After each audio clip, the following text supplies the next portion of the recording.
गुजरात छत्तीसगढ़ के कोयला नगरी के रूप में पहचान बनाने वाला चिरमिरी, जिससे लोग पलायन करने को अब मजबूर हैं। यहाँ पर मूलभूत सुविधाओं का अभाव है, जिससे न चाहते हुए भी लोग पलायन करने के लिए मजबूर हो रहे हैं। बता दें कि चिरमिरी की अर्थव्यवस्था का आधार रही कोयला खदानें अब दम तोड़ रही हैं। साल 1972 से 1984 के बीच भर्ती हुए कोल वर्कर अब तेजी से रिटायर हो रहे हैं। औसतन हर महीने 50 श्रमिक सेवानिवृत्त हो रहे हैं और नई भर्तियां भी बंद हैं। 2004 के बाद से पलायन तेजी से बढ़ा है। लोग शहरों की तरफ पलायन कर रहे हैं। 2011 की जनगणना के मुताबिक चिरमिरी की जनसंख्या 85,317 थी। अब 2025 आते आते इसमें लगभग 20% की गिरावट आ चुकी है। रोजगार के अवसर लगभग समाप्त है और स्वास्थ्य सुविधाएं भी सीमित है और उच्च शिक्षा के लिए युवाओं को रायपुर या बिलासपुर जाना पड़ता है। यातायात की व्यवस्था की बात की जाए तो ये भी बेहतर रही है और ऐसे में जो लोग यहाँ पर रह रहे हैं, मांग है कि पुराने बंद पड़े खदान शुरू हो, नई भर्तियां हो या नए उद्योग स्थापित किए जाएं। देखिए, हमारे चिरमिरी में स्थायित्व की कमी के कारण से यहाँ के नागरिक, यहाँ के कॉलोनी वर्कर शहर को छोड़ के जा रहे हैं, पलायन हो रहा है।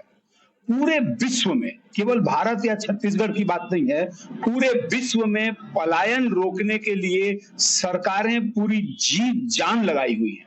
अपने शहर से पलायन रोकना चाहती हैं, हर तरह की सुविधाएं दे रही हैं। दुर्भाग्य हमारा कि हमारा शहर अरबों खरबों रुपए सालाना राजस्व देता है राज्य सरकार और केंद्र सरकार को, लेकिन यहाँ पर पलायन रोकने के लिए सरकार कोई भी नियमानुसार कार्रवाई नहीं कर रही है।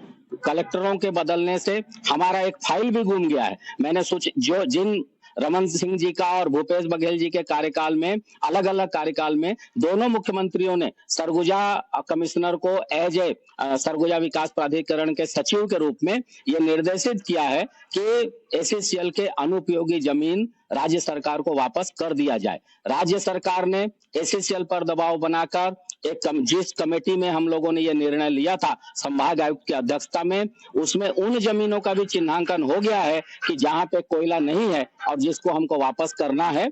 लेकिन कलेक्टरों की लापरवाही से जिला बदलने के बाद वो फाइल भी गुम गया, कलेक्टर भी इंटरेस्ट नहीं लेते हैं और उन जमीनों का सीमांकन और चिन्हांकन नहीं हो पा रहा है। हमारे साथ प्रदेश के स्वास्थ्य मंत्री हैं, आइए उनसे बात करते हैं कि पलायन को रोकने के लिए क्या रणनीति बनाएंगे।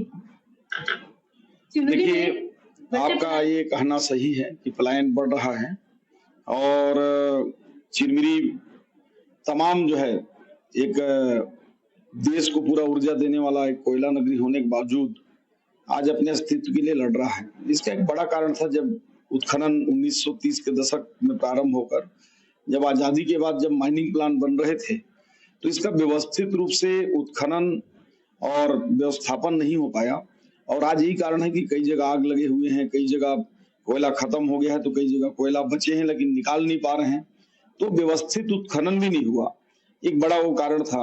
और आप देखेंगे कि एक समय में यहाँ 1 लाख से ऊपर की जनसंख्या होता था, अब 1 लाख से नीचे हो चुका है। तो इस प्रकार से चिरमिरी में दिनों दिन कम हो रहा है। लेकिन आपको बताना चाहूंगा कि अभी डबल इंजन की सरकार है और माननीय मुख्यमंत्री जी चाहते हैं कि पूरा प्रदेश का सर्वांगीण विकास हो, लोगों को रोजगार की सुविधाएं मिले और इस दिशा में आप देखेंगे कि हमने एजुकेशन के क्षेत्र में भी लाहड़ी कॉलेज को डेवलप करना प्रारंभ किया है। पिछले समय भी हम किए थे।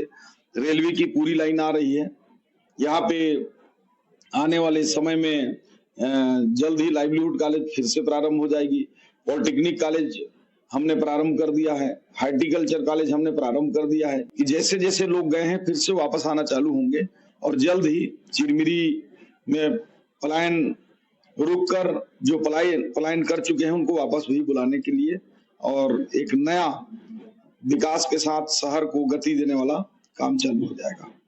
चिरमिरी में स्थानीय पट्टे की मांग लंबे समय से लग रही है, लेकिन अभी क्या कारण है कि अभी तक नहीं मिल पा रहा है और कब तक मिल जाएगा? देखिए, पूरा जमीन चिरमिरी की एससीसीएल का लीज होल्ड है और चूंकि लीज में एक बार देने के बाद पट्टा देने का प्रावधान नहीं है। किसी भी चीज को हम जब एक बार किसी को दे देते हैं तो उसको फिर दूसरे को नहीं दे सकते जब तक कि वो वापस ना कर दे। अभी एससीसीएल से हम लीज की जो जमीन है जहां उत्खनन एससीसीएल पूरा कर चुका है उसको वापस ले रहे हैं और वापस लेने के बाद शासन के नियमानुसार इनमें पट्टा देने की भी कार्रवाई करेंगे। जैसा कि बता रहे हैं, रोजगार और पट्टा देने की जल्द से जल्द प्रयास करेंगे। एनडीटीवी के लिए एमसीबी से फलिता भगत की रिपोर्ट। चिरमिरी शहर का अस्तित्व संकट में है। कोयला खदान से अरबों की कमाई हो जाने के बाद भी यहाँ के लोगों को सुविधा नहीं मिल पा रही है। शिक्षा, रोजगार और परिवहन की बात करें तो यहाँ पर किसी प्रकार की सुविधा नहीं है, जिसके कारण लोग पलायन करने के लिए मजबूर हो रहे हैं। इस वक्त हम मौजूद हैं एमसीबी जिले के चिरमिरी में। चिरमिरी को एक समय में मिनी इंडिया कहा जाता था। यह प्राकृतिक सौंदर्य और अपने कोयला खदान के लिए प्रसिद्ध था, लेकिन यहाँ की हकीकत आज कुछ और ही बयां कर रही है। मैं आपको बता दूं, यहाँ शिक्षा की तो नाम के लिए कुछ सरकारी स्कूल और कॉलेज हैं, वहीं स्वास्थ्य के लिए किसी प्रकार की सुविधा नहीं है और परिवहन के लिए भी किसी प्रकार की सुविधा नहीं है, जिसके कारण लोग दूसरे शहर जाने को मजबूर हो रहे हैं। साथ में यहाँ की जनसंख्या जो है दिनों दिन घटती जा रही है। कुलिया कॉलोनी की बात करें तो वहाँ पर शुरुआती दौर में वहाँ की जनसंख्या 33,000 थी, जो घटकर अब 17,000 बच गई है। यही हाल चिरमिरी के सभी जगहों का है। अगर इसी तरह सभी जनसंख्या घटती गई तो चिरमिरी शहर जल्द ही संकट में आ जाएगी, लेकिन स्थानीय नेता और जनप्रतिनिधि इस ओर किसी प्रकार का ध्यान नहीं दे रहे हैं। अब देखना होगा कि यहाँ के जनप्रतिनिधि और स्थानीय नेता कब तक ध्यान देते हैं और यहाँ की समस्या का समाधान कब तक करते हैं। एनडीटीवी के लिए चिरमिरी से फलिता भगत की रिपोर्ट।